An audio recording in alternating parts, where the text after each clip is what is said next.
Bitcoin sentiment analysis. They're all touting it as if we're missing out on a big piece of the picture by ignoring it. But do we really? What's the hype all about? To find out, our mission today will be to definitively answer that question by busting through the internet buzz with nothing but quantitative proof. As always, this QuantTake episode comes 100% free from anecdotal evidence, subjective patterns, 4-year-old crayon drawings, and other price action BS that you can't verify. Let's be serious. Let's get to work.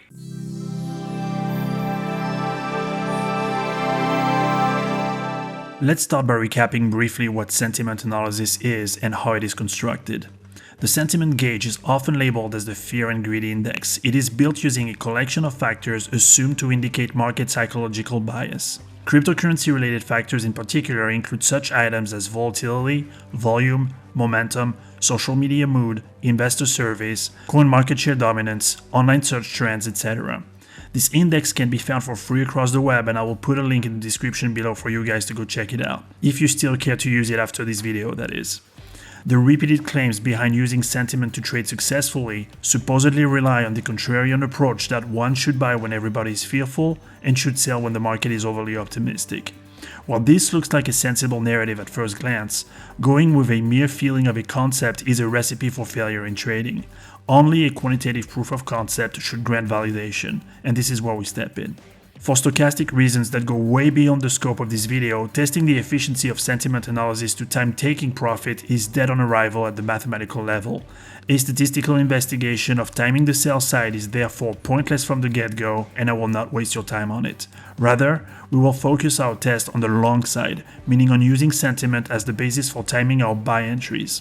Our goal here will be twofold. First, we will test what kind of relative added value, if any, the fear and greed index offers over a run-of-the-mill indicator such as the relative strength index or RSI.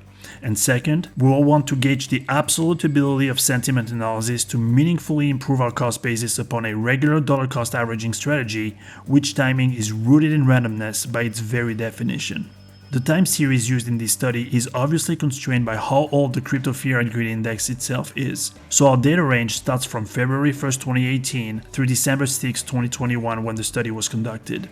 That leaves us with 1,405 rows of data available for our investigation. Now, in order to test sentiment analysis on a level playing field, the money management scheme was normalized for all strategies to the same process consisting of the following. Each strategy will aim to invest $100 into Bitcoin every single day at the close, regardless of any circumstances in the case of DCA, and provided that the index or indicator closes under a certain threshold in the case of sentiment and RSI. In case the condition is not met, this $100 is saved.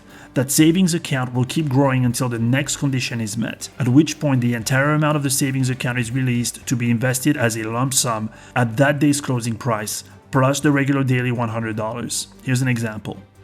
Imagine that we used an index threshold of 20. For 8 days, our index hovers above 20, but on the 9th day, it reads 18 at the close. What we will invest on that 9th day then is 8 times $100 that we saved waiting for a signal, plus the $100 earmarked for that given day, or a total of $900. The process is repeated throughout the entire time series. So let's start by testing whether sentiment analysis offers any added value over a regular RSI.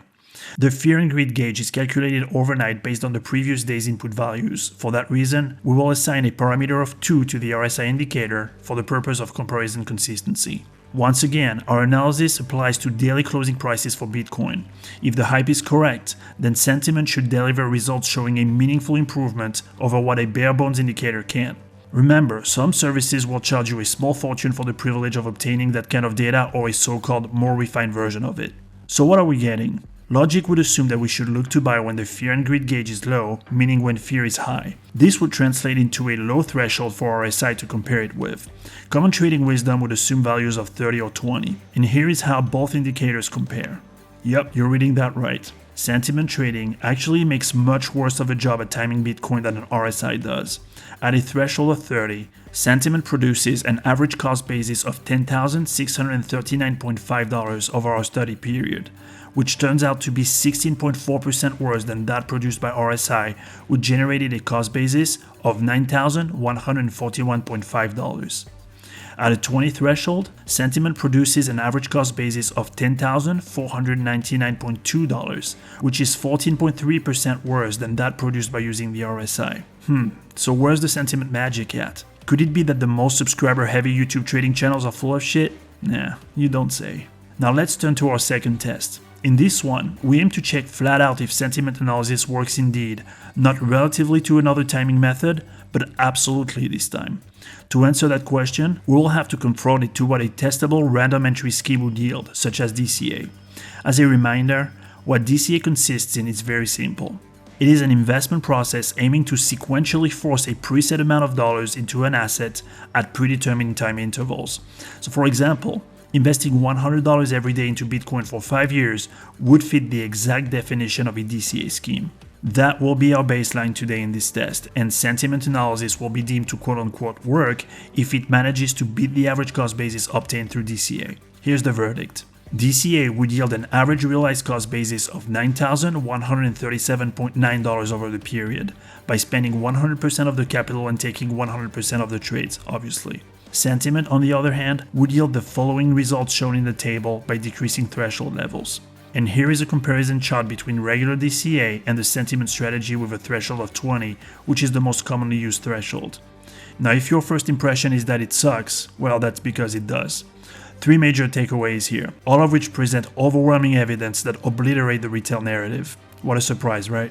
First, the profitability of the fear and greed index is not even close to being a negative function of the threshold used. As you can see, instead of going down as the threshold goes down, the average cost basis actually rises instead. That alone totally invalidates the assumed benefit generally assigned to this indicator, which is that sentiment should bear any semblance of predictive value whatsoever on purchase timing.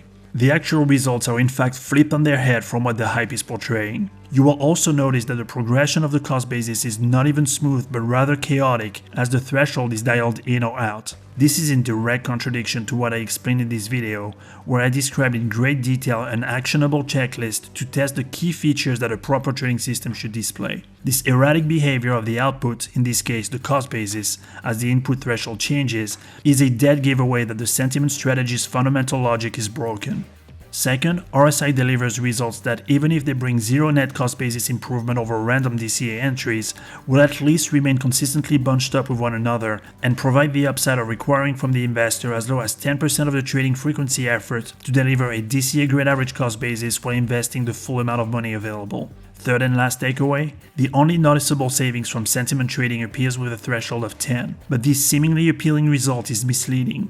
The problem here is that it is unusable. The paltry 0.6% buying frequency, or 9 occurrences out of 1405, is way too small to achieve any reliable statistical significance to mean anything. And the fact that only 56% of the available capital was invested at this threshold level confirms as much. So there you have it. Here is your solid proof that sentiment trading is no better than random. I guess you may as well discount it as totally useless and thank God that the social media retail mob consensus did not sway you into using it. It pays to be intellectually curious, question the narrative, and objectively test claims with data. Better yet, this study is 100% trustless and verifiable by yourself if you care enough about your bottom line to put in the work. So that will do it for this QuantTake session. If you like this kind of content, please consider supporting this channel by making it known to the YouTube algorithm any way you can. Social media trading information is plagued by absurd dogmas parading as knowledge, and I count on you to help me make retail investors snap out of the candlestick and Fibonacci retracement nonsense. How about a quantitative proof of concept or a third-party audited track record instead? How's that for a change? That's how we roll here.